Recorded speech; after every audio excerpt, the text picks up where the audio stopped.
Shalom, shalom, shalom. It's your brother Naman Waf coming back with another video. Sit down lesson. First and foremost, I want to give all praises, honor, and glory to the Most High God and His only begotten Son, Yahweh Shai. The lesson we're going to go over today is the law before Moses. A lot of brothers and sisters think the law began on Mount Sinai when the Most High gave the law to Moses, but no. Once you actually read Genesis, you read into the scriptures, you see that the Lord had the law from the beginning of the earth, and we're going to prove that today. First things first, we're going to go to Genesis chapter 2, verse 1, and it reads, "Thus the heavens and the earth were finished, and all the hosts of them." So the Lord just finished all his works of creating the world. Verse 2, "And on the seventh day, God ended his works which he had made, and he rested on the seventh day from all his works which he had made." So the Lord is resting from his works, which is the first Sabbath. This is how the Lord instilled the Sabbath. And I'm going to show you the Sabbath in the law. We're going to go to Exodus chapter 20, verse 8. And it reads, "Remember the Sabbath day to keep it holy. 6 days thou shalt labor and do all thy work, but the seventh day is the Sabbath of the Lord thy God. In it thou shalt not do any work, thou, nor thy son, nor thy daughters, thy manservants, nor thy maidservants, nor thy cattle, nor the stranger that is within thy gate. For in 6 days," we read that in Genesis, "the Lord made heaven and earth, the sea, and all that in them is, and rested on the seventh day. Wherefore the Lord blessed the Sabbath day and hallowed it." We read that the Lord rested on the seventh day, and the Lord commands us to rest on the Sabbath day. See the correlation right there? Now we're going to go forward. We're going to jump back to Genesis. Genesis chapter 4, verses 1. "And Adam knew Eve, his wife, and she conceived and bare Cain, and said, I have gotten a man child from the Lord. And she again bare his son, Salakia, and she again bare his brother Abel. And Abel was a keeper of sheep, but Cain was a tiller of the ground. And in process of time it came to pass that Cain brought of the fruit of the ground an offering unto the Lord." We see that word offering. We know that the Levites did offerings to the Lord for trespass offerings, sin offerings, free will offerings, everything. But this is the first offering made in the scriptures, Genesis chapter 4. But we're going to read a little more because this is the meat of it. Verse 4. "And Abel, he also brought of the firstling of his flock and of the fat thereof. And the Lord had respect unto Abel and to his offering. But unto Cain and to his offering he had no respect. And Cain was very wroth, and his countenance fell." So this is the first sighting of an offering made to the Lord. Where can you find that law, that ritual? In Leviticus.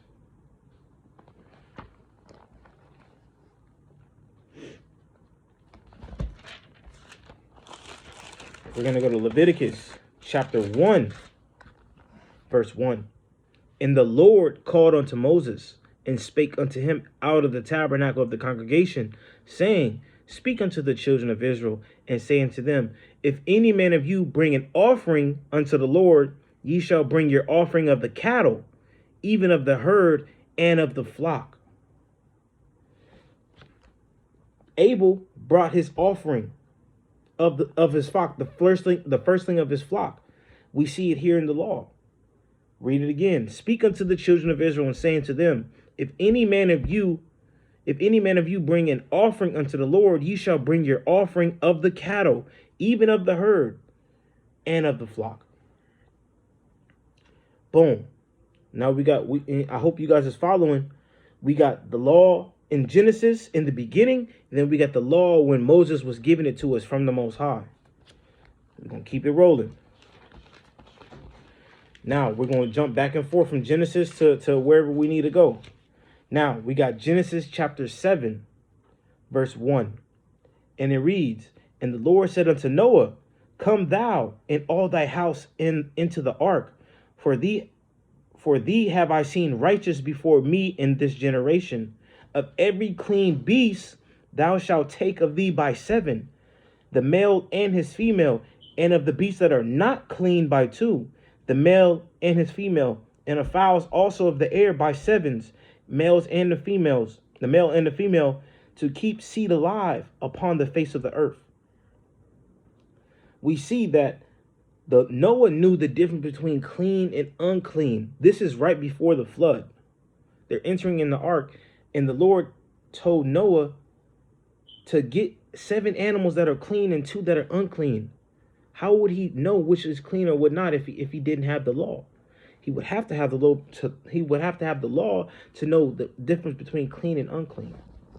Now I'm going to show you in the law that when Moses gave it to us. This is Leviticus chapter 11, verse 1. And the Lord spake unto Moses and to Aaron, saying unto them, Speak unto the children of Israel, saying, These are the beasts which ye shall eat among all the beasts that are on the earth. Whatsoever parteth the hoof, and is cloven-footed, and cheweth the cud, among the beasts that shall ye eat. So they must have these 3 characteristics. Noah was taught that, and he knew that, and that's how he got that's how he knew the animals from clean and unclean. Let's jump down. Actually, let's just keep reading. Nevertheless, these shall ye not eat of them that cheweth the cud, or of them that divide the hoof, as the camel, because he cheweth the cud, but he divideth not the hoof, he is unclean to you. The coney, because he cheweth the cud, but he divided not of the hoof, he is unclean unto you. And the hare, because he cheweth the cud, but he divided not of the hoof, he is unclean to you. And the swine, though he divide the hoof and be cloven-footed, yet he cheweth not the cud, he is unclean to you. Of these fleshes shall ye not eat, and their carcasses shall ye not touch. They are unclean to you, children of Israel. Now, we got the land animals. Now we're going to get the fishes. These, verse 9, these shall ye eat of all that are in the waters, whatsoever have fins and scales in the waters, in the seas and in the rivers, them shall ye eat.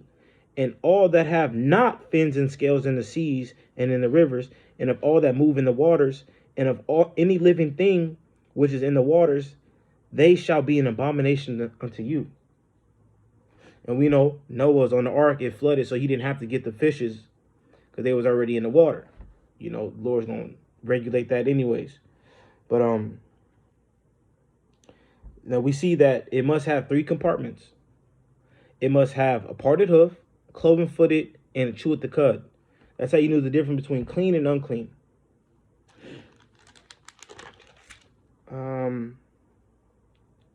Yeah, so we're going to keep going with that. That shows you that the clean and unclean from Genesis to Leviticus. Now we're going to go back to Genesis 8. Lord willing, y'all following along. We're going to go Genesis 8 and 20.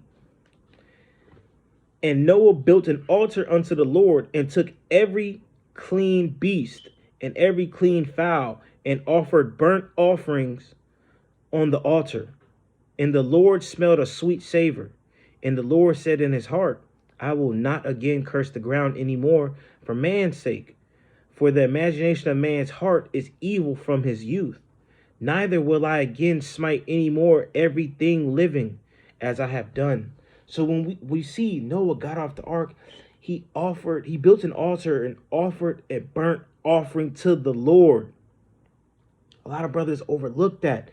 He offered a burnt offering of the clean beast and of the clean fowl, the clean bird.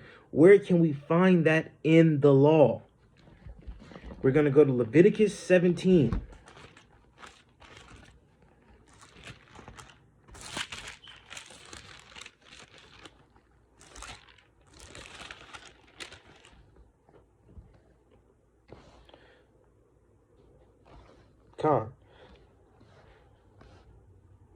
Salakia, not Leviticus 17. My apologies.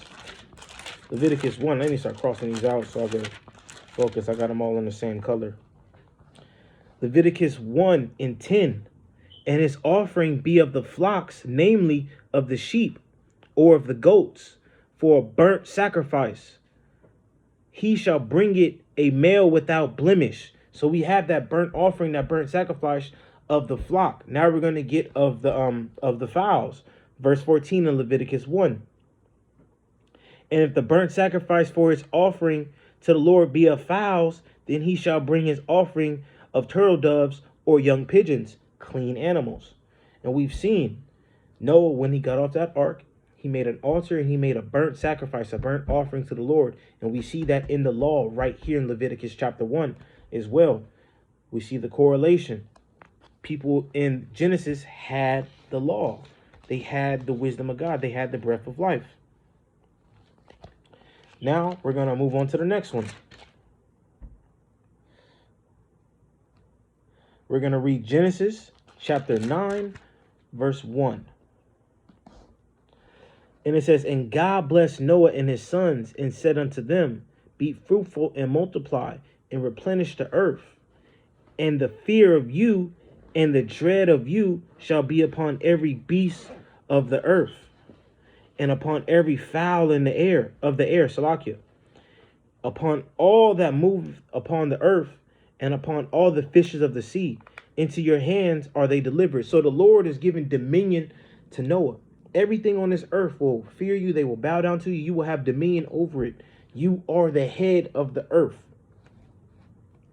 Every moving thing that lives shall be meat for you. Even as the green herb have I given you all things. But flesh with the life thereof, which is the blood thereof, ye shall not eat. So the Lord said we can eat these clean foods, but if it has blood in it, we shall not eat that animal that has blood. Meaning, if like people like their steak medium rare or rare, the Lord commanded us to have our food well done, because the life is in the blood. And if we eat the blood, we're eating that life. Where can we find that at? Where can we find that the Lord said, but flesh with the life thereof, which is the blood thereof, shall ye not eat? The Lord told us not to eat blood from food. Where can we find that at? Leviticus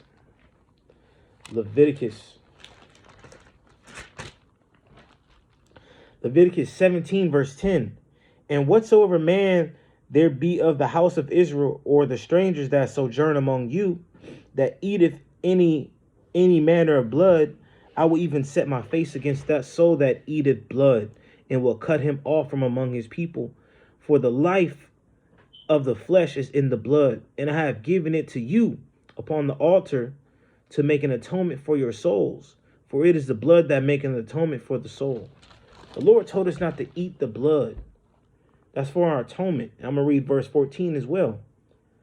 Verse 14, for it is the life of all flesh. The blood of it is for the life thereof. Therefore I said unto the children of Israel, ye shall not eat the blood of no manner of flesh. For the life of all flesh is the blood thereof. Whosoever eateth it shall be cut off. Just like how he told Noah. He told the children of Israel, don't eat the blood. The meat is cool. You can have your lamb, you can have your cow, but no blood in it. Well done. That's what the Lord told us. That's how he told us how to eat. And ain't nothing wrong with that. Some people out there, like, they medium rare, rare, whatever they like it, but that's going off. That's going off. And Jake be doing that shit. Jake be doing that too. Crazy. Even in the world, I've never liked my food like that. Well done. Burger, steak, it don't matter. Well done. Burn it. You feel me? So, now we're going to move on to Genesis chapter 9, verse 20. And Noah, Genesis chapter 9, verse 20. And Noah began to be an husbandman and planted a vineyard. And he drank of the wine and was drunken, and he was covered within his tent. So this is after Noah had his three sons, Ham, Shem, and Japheth. And Noah's relaxing. He's working the field now. And he wanted to relax. He had grabbed him a little wine. He grabbed him a little drink. Picking up from verse 22. And Ham, the father of Canaan, saw the nakedness of his father and told his two brethren without. And Shem and Japheth took a garment and laid it upon both their shoulders and went backwards and covered the nakedness of their father. And their faces were backwards, and they saw not their father's nakedness. And Noah awoke from his wine and knew what his younger son had done unto him. And he said, Cursed be Canaan, a servant of servants shall he be unto his brethren. So why was this a problem? We know seeing your father's nakedness is wrong, but is this in the law? Is this in the law? The Lord told us not to deal with that.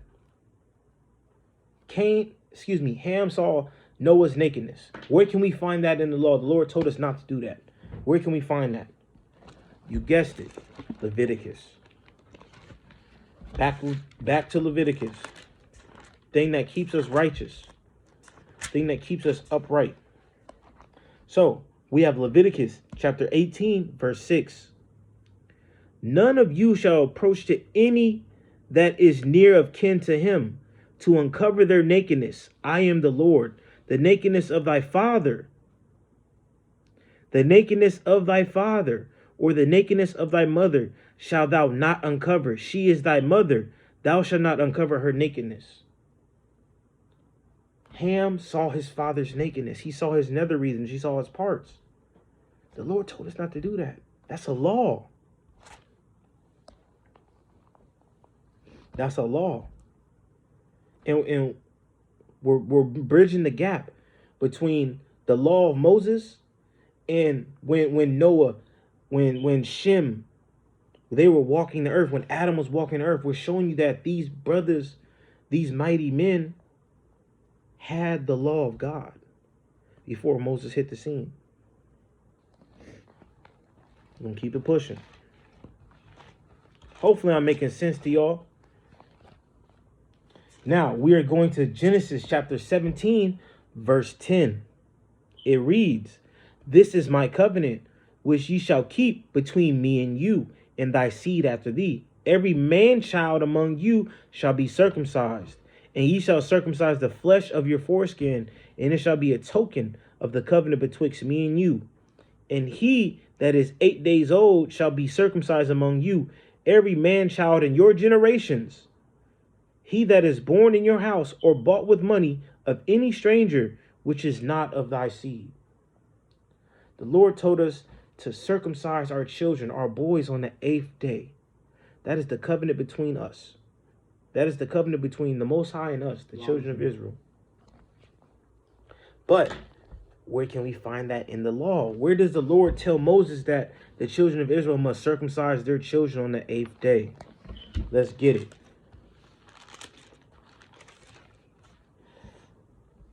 This is Leviticus chapter 1, verse 3. And the Lord spake unto Moses, saying, Speak unto the children of Israel, saying, If a woman have conceived seed, and born a man-child, then shall she be unclean 7 days, according to the days of separation. For her infirmity shall be unclean. And in the 8th day, the flesh of his foreskin shall be circumcised. Just like with Abram, children of Israel, circumcision on the 8th day, circumcision on the 8th day. The Lord is consistent. The law of Moses, the law of God, was before Moses. It was before. We almost out of here, family. But we got to bring this out because this is not common knowledge. People don't connect it. They don't precept upon precept. Line upon line, here a little and there a little.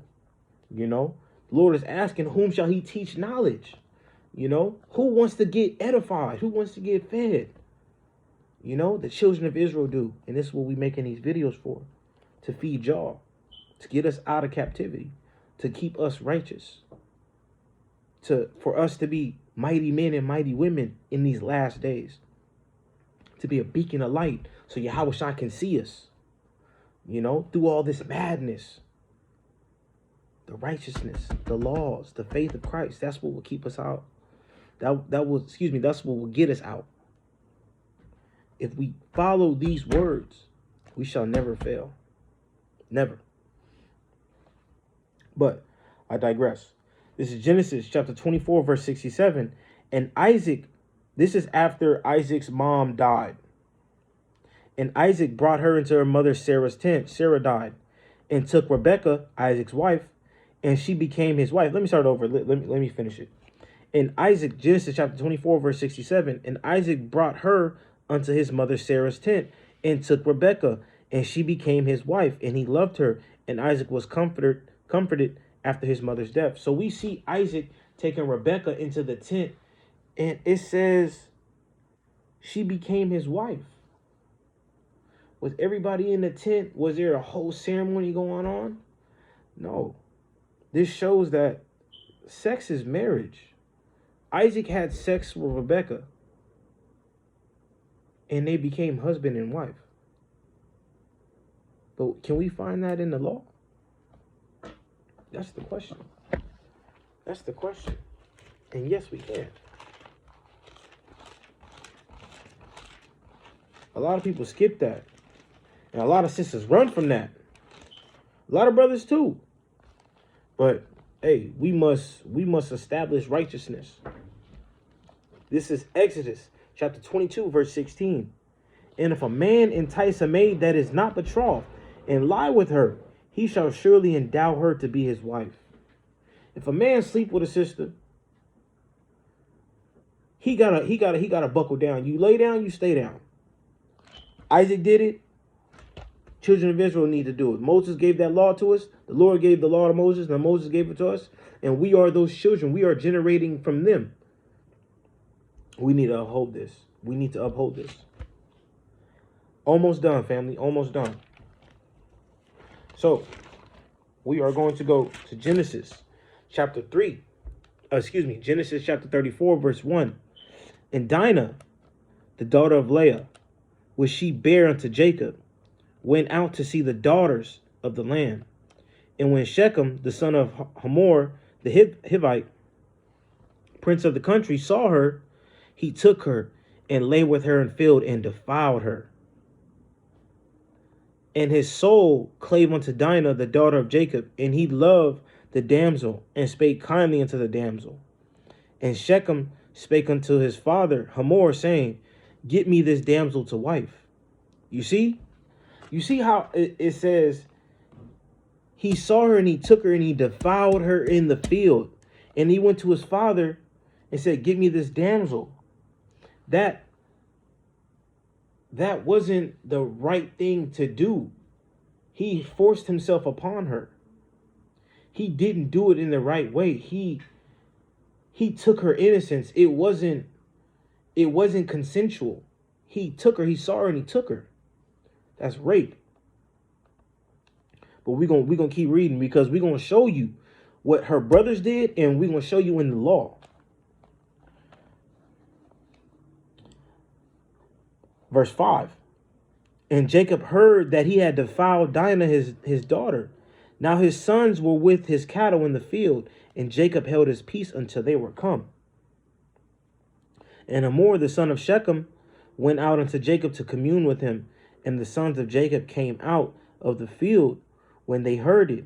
And the men were grieved, and they were very wroth, because he had wrought folly in Israel, and lying with Jacob's daughter, which things ought not to be done.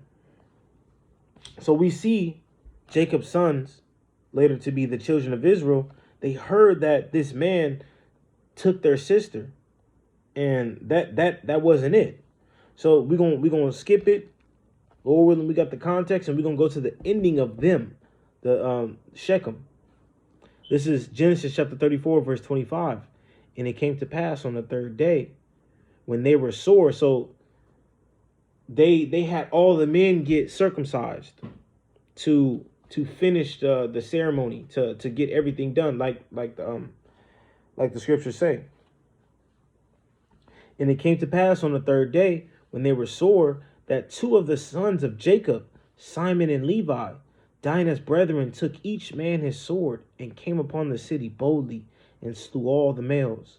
And they slew Hamor and Shechem, his sons, with the edge of the sword, and took Dinah out of Shechem's house, and went out. So they executed judgment of the law, because that's what's supposed to happen. You force yourself upon any woman, and it's not consensual. Hey, The Lord said you're going to get got. And we're going to read it in the law.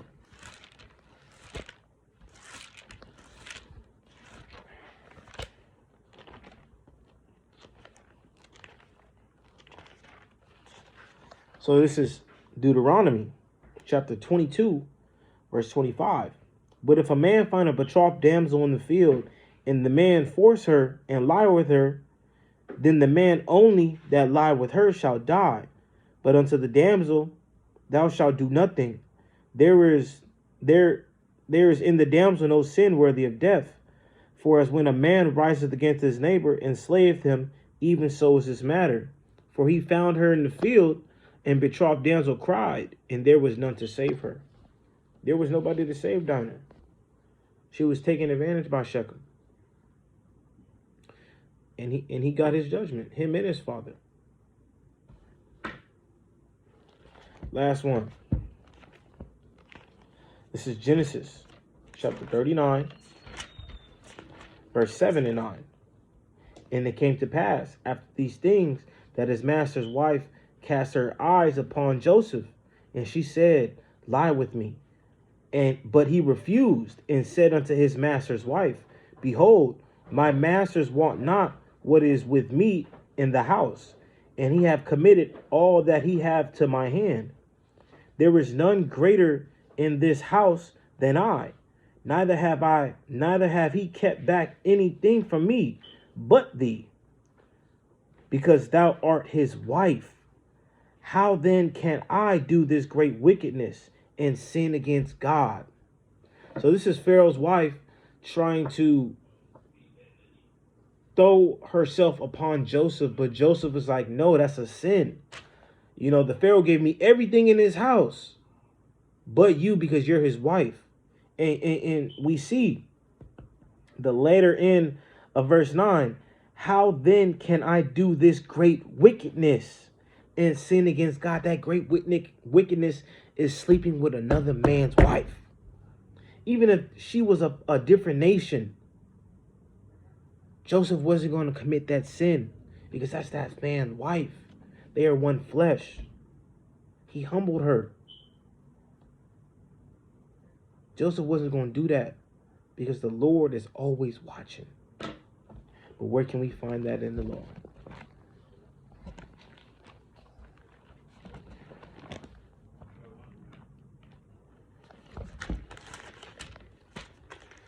This is Leviticus chapter 20, verse 10. And the man that committeth adultery with another man's wife, even he that committeth adultery with his neighbor's wife, the adulterer and the adulteress shall surely be put to death. That's in the law. That's Leviticus 20 and 10. Joseph didn't want to commit a great sin, and he didn't. You know why? Because they had the law before Moses hit the scene. Lord willing, y'all learn something. I'm going to give all praise, honor, and glory to the Most High God and his only begotten Son, Yahweh Shai. Y'all have a blessed night, blessed morning. Whenever y'all watch this, Kwame Ashrala.